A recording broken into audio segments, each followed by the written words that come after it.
Hello दोस्तों, welcome to I S P C F home. दोस्तों, ये वीडियो जेएसएससी स्पेशल है।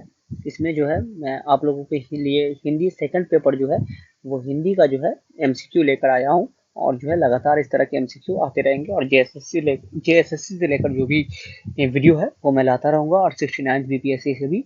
और जिन जो लोग भी किसी भी एग्जामिनेशन की तैयारी कर रहे हैं तो एनसीईआरटी कोर्स मैंने स्टार्ट किया हुआ है, उसको आप लोग ज़रूर देखिए। वहाँ से आपको बहुत फ़ायदा होगा किसी भी एग्जामिनेशन में। और चाहे वो किसी क्लास के स्टूडेंट हो तो वो भी इसको देख सकते हैं। 9th क्लास का एनसीईआरटी है, जिसका जो है पहला सारे सब्जेक्ट का जो है पहला चैप्टर मैंने करवाया है। साइंस का भी दूसरा चैप्टर मैंने डाला है, तो उसको भी आप लोग ज़रूर देखिएगा। और 69 बीपीएससी के लिए भी लगातार टेस्ट सीरीज ला रहा हूँ, तो उसको भी आप लोग देखिए जाकर। और जो भी पीडीएफ होता है इंपॉर्टेंट, उसको मैं टेलीग्राम पर डाल देता हूँ, तो टेलीग्राम से आप लोग डाउनलोड कर सकते हैं पीडीएफ। तो आइए आज का लेक्चर शुरू करते हैं दोस्तों। पहला जो क्वेश्चन है उसको हम लोग देखेंगे। हिंदी का ये एमसीक्यू है, इसमें जो है लगभग आपको 90 क्वेश्चन के करीब है, तो उसको हम लोग देखते हैं। पहला जो है टॉपिक, ये जो है टेस्ट सीरीज। तो पहला क्वेश्चन है कि जिन ध्वनि चिन्हों द्वारा मनुष्य परस्पर अपने विचारों को व्यक्त करता है उसे क्या कहते हैं। तो उसको क्या कहते हैं, तो उसको कहते हैं भाषा। भाषा के कितने रूप होते हैं, तो भाषा के जो है कितने रूप हैं, तो वो हैं आपको, भाषा के जो रूप हैं वो हैं दो। ऑप्शन सी जो है इसका आंसर हो जाएगा। नेक्स्ट भाषा है, तो भाषा क्या है, तो भाषा जो है वो है अर्जित संपत्ति। ऑप्शन बी जो है इसका आंसर हो जाएगा अर्जित संपत्ति। भाषा के तीन रूप क्या होते हैं, तो भाषा के तीन रूप क्या होते हैं, तो मौखिक भाषा, श्राव्य भाषा और सांकेतिक भाषा। ऑप्शन बी जो है इसका आंसर हो जाएगा।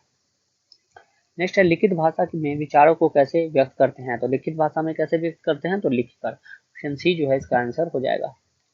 हिंदी को विकास प्रदान करने वाली भाषा कौन सी है, तो हिंदी को जो है किस भाषा ने विकास प्रदान किया है, तो वो है अपभ्रंश। ऑप्शन डी जो है इसका आंसर हो जाएगा। आधुनिक भाषा विज्ञान का जनक कौन है, तो आधुनिक भाषा विज्ञान का जनक जो है वो है सोस्यूर। ऑप्शन सी जो है इसका आंसर हो जाएगा। भारतवर्ष के लिए हिंदी भाषा का नाम सबसे पहले किसने सुझाया था, तो भारतवर्ष के लिए हिंदी भाषा का नाम सबसे पहले किसने सुझाया, राजा राम मोहन राय ने।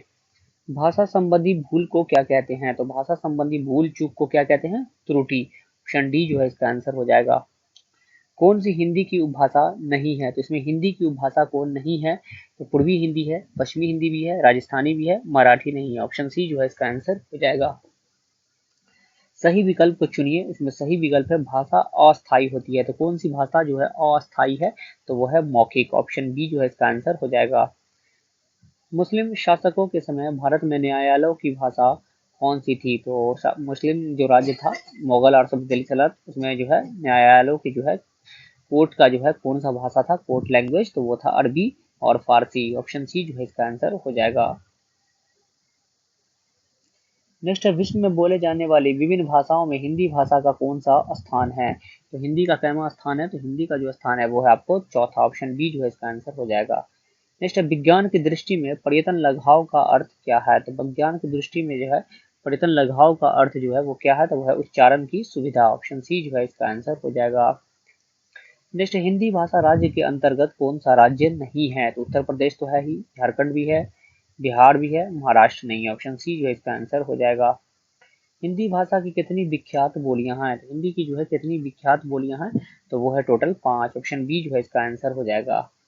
गैल, भयल आदि बोली की किस तरह की क्रियाएं हैं, तो गैल भैल आदि जो है किस तरह की क्रियाएं हैं, तो वो है आपको भोजपुरी भूतकालिक। ऑप्शन सी जो है इसका आंसर हो जाएगा।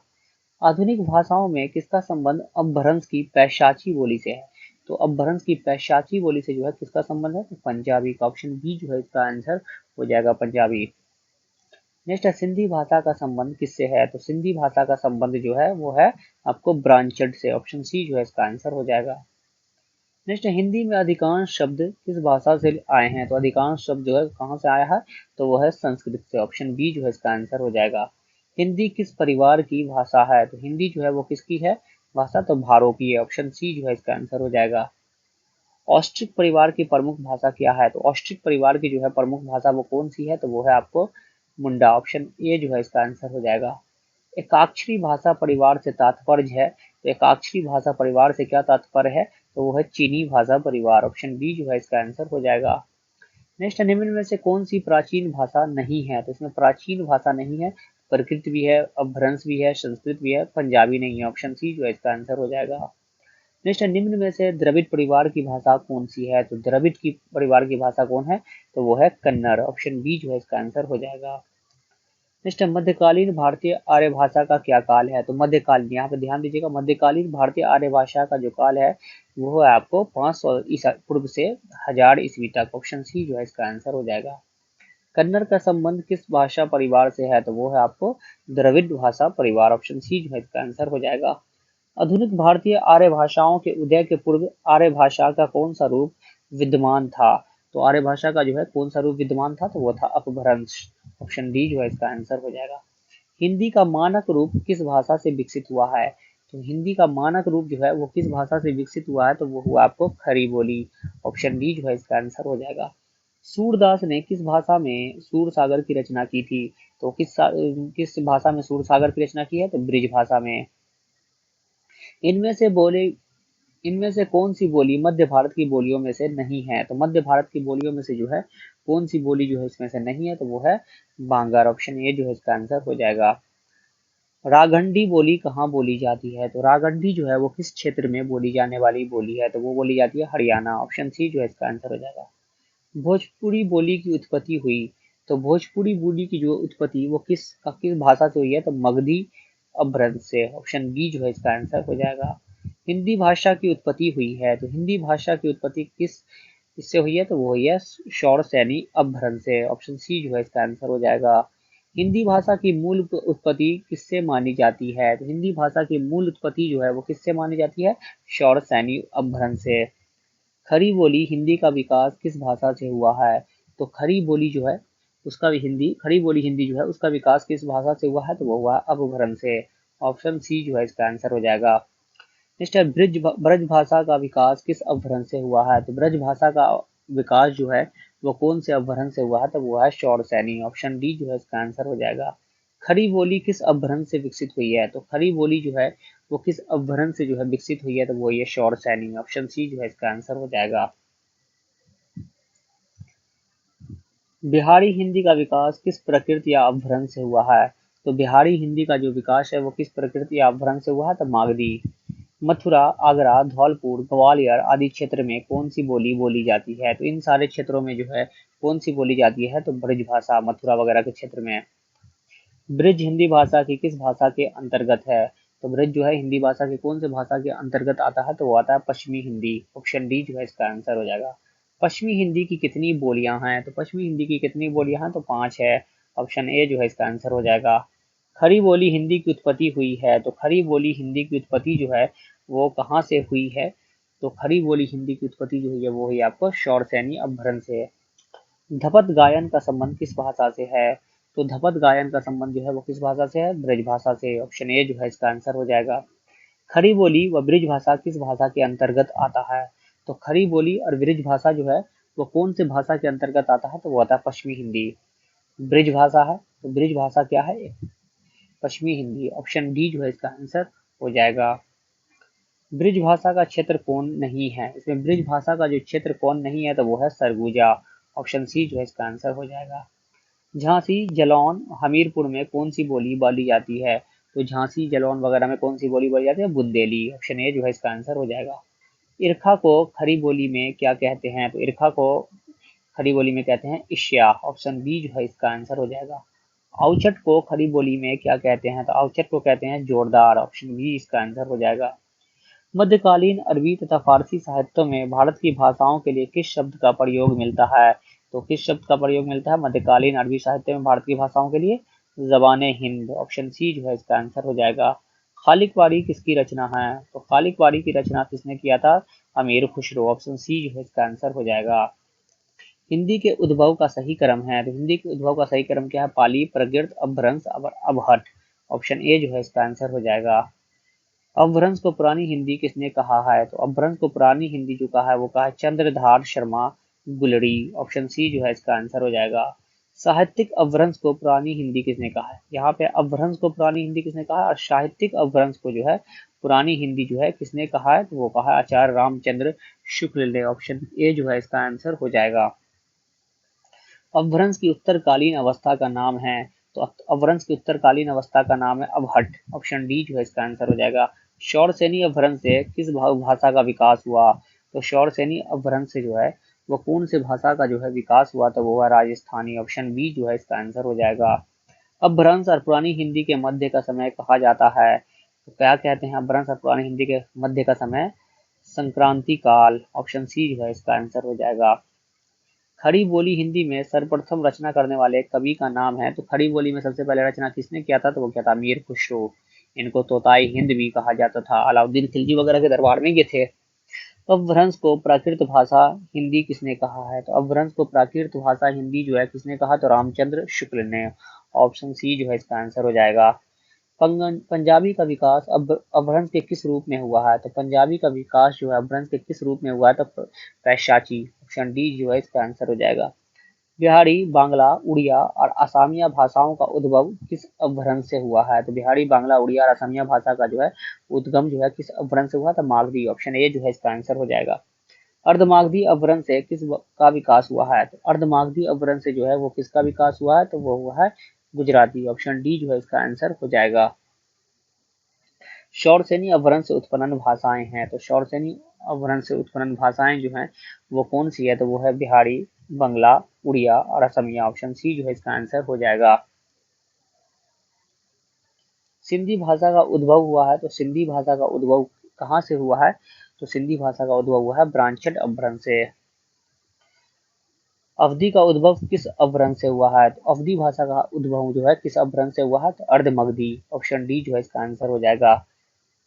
कछड़ियों में हिंदी प्रवेश आंदोलन का मुख्य पत्र किस पत्र को कहा जाता है? तो किस पत्र को जो है कहा जाता है कछड़ियों में? तो उसको कहा जाता है भारत भारत मित्र को। ऑप्शन डी जो है इसका आंसर हो जाएगा। नागरी प्रचारिणी सभा का स्थापना वर्ष है? तो नागरी प्रचारिणी सभा का जो है स्थापना किस वर्ष हुआ था? तो वह हुआ था 1893 ईस्वी में।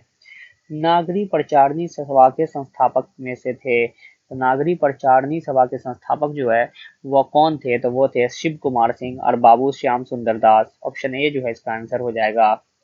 काशी नगरी प्रचारिणी सभा के संस्थापक में कौन थे? तो यहाँ पे नगरी प्रचारिणी सभा और काशी नगरी प्रचारिणी सभा के जो है संस्थापक कौन थे? तो वो थे आपको रामचंद्र शुक्ल। ऑप्शन डी जो है इसका आंसर हो जाएगा। फोर्ट विलियम कॉलेज की स्थापना कब हुई? तो यह हुई थी 1800 ईस्वी में लॉर्ड विलियम के द्वारा। महावीर प्रसाद द्विवेदी को किस वर्ष सरस्वती पत्रिका के संपादक के रूप में नियुक्त किया गया? तो महावीर प्रसाद द्विवेदी को किस वर्ष किया गया? वर्ष 1903 में सरस्वती पत्रिका के संपादक। संविधान सभा में हिंदी को राजभाषा बनाने का प्रस्ताव किसने रखा था? तो ये रखा था गोपाल स्वामी अयंगर ने। ऑप्शन ए जो है इसको आंसर हो जाएगा। भारतीय संविधान में हिंदी को मान्यता कब मिली? तो भारतीय संविधान में हिंदी को जो है राजभाषा के रूप में मान्यता कब मिली? 14 सितंबर 1949 को। ऑप्शन बी जो है इसका आंसर हो जाएगा। भारतवर्ष के लिए हिंदी भाषा का नाम सबसे पहले किसने सुझाया? तो ये सुझाया था मदन मोहन मालवीय ने। ऑप्शन डी जो है इसका आंसर हो जाएगा। भारतीय भाषाओं को भारतीय संविधान के किस अनुसूची में शामिल किया गया है? तो अष्टम। ऑप्शन बी जो है इसका आंसर हो जाएगा। 8वीं अनुसूची में, 8th शेड्यूल में। संविधान के किस अनुच्छेद में कहा गया है कि संघ की राजभाषा हिंदी और लिपि देवनागरी होगी? तो ये कहा गया आर्टिकल 343 में। ऑप्शन ए जो है इसको आंसर हो जाएगा 343 में। इनमें से किसको संविधान की 8वीं अनुसूची में शामिल नहीं किया गया है? तो किसको नहीं किया गया? डोगरी को किया गया, मैथिली को किया गया है, ब्रिज को नहीं किया गया। ऑप्शन सी जो है इसका आंसर हो जाएगा। फोर्ट विलियम कॉलेज की स्थापना कहाँ हुई थी? तो ये हुई थी कलकत्ता में। ऑप्शन डी जो है इसका आंसर हो जाएगा। राजस्थान की भाषा के लिए राजस्थानी शब्द का प्रयोग सर्वप्रथम किसने किया था? तो ये किया था आपको जॉर्ज अब्राहम ग्रियर्सन ने। ऑप्शन डी जो है इसका आंसर हो जाएगा। मारवाड़ी, मेवाड़ी, बागड़ी राजस्थानी के किस क्षेत्र के प्रमुख बोलियां हैं? तो ये सारी बोलियां जो है राजस्थान के किस क्षेत्र की है? तो पश्चिमी राजस्थानी। पूर्वी राजस्थान की प्रमुख बोलियां हैं? तो पूर्वी राजस्थान की जो है प्रमुख बोलियां है हाड़ी, हड़ौती। ऑप्शन बी ए जो है इसका आंसर हो जाएगा। पूर्वी राजस्थानी का साहित्यिक रूप है? तो पूर्वी राजस्थान का साहित्यिक रूप जो है वो कैसा है? तो वो है आपको पिंगल। ऑप्शन बी जो है इसका आंसर हो जाएगा। पश्चिमी हिंदी और राजस्थानी के मध्य सेतु का कार्य करता है? तो पश्चिमी हिंदी और राजस्थानी के बीच सेतु का कार्य जो है कौन करता है? तो वो करता है मेवाती। लालदासी एवं चरणदासी संप्रदाय का साहित्य किस भाषा में रचा गया है? तो लालदासी और चरणदासी संप्रदाय का जो साहित्य है वो किस भाषा में रचा गया है? तो वो रचा गया है मेवाती। ऑप्शन बी जो है इसका आंसर हो जाएगा। कवि सूर्यमल मिश्रण की रचनाएं किस भाषा में हैं? तो कवि सूर्यमल मिश्रण की रचनाएं जो है वो किस भाषा में लिखी गई है? तो हाड़ौती, ऑप्शन ए जो है इसका आंसर हो जाएगा। चारण शैली को किस नाम से जाना जाता है? तो चारण शैली को जो है वो किस नाम से जाना जाता है? तो डिंगल, ऑप्शन बी जो है इसका आंसर हो जाएगा। मेवाती, हाड़ौती एवं दुधारी का मिश्रित रूप है, तो ये जो है किसका मिश्रित रूप है? तो वो है आपको खैरारी, ऑप्शन ए जो है इसका आंसर हो जाएगा। डिंगल क्या है? तो डिंगल जो है वो क्या है? तो वो है एक साहित्यिक शैली, ऑप्शन बी जो है इसका आंसर हो जाएगा। तो दोस्तों ये टोटल जो है 89 क्वेश्चन था, जो पहला टेस्ट का था, जो मैंने आप लोगों को करा दिया झारखंड स्पेशल से। झारखंड स्पेशल हिंदी का जो भी पेपर, सेकंड पेपर है, जिन लोगों ने लिया है उसके लिए ये काफ़ी इंपॉर्टेंट सेशन था। तो दोस्तों अभी के लिए फिलहाल इतना ही, और इसी तरह से लगातार मैं सेशन लेकर आता रहूँगा। तो वीडियो पसंद आया हो तो इसे लाइक कर दीजिएगा और चैनल को सब्सक्राइब कर लीजिएगा। Thank you and nice day, till then good bye.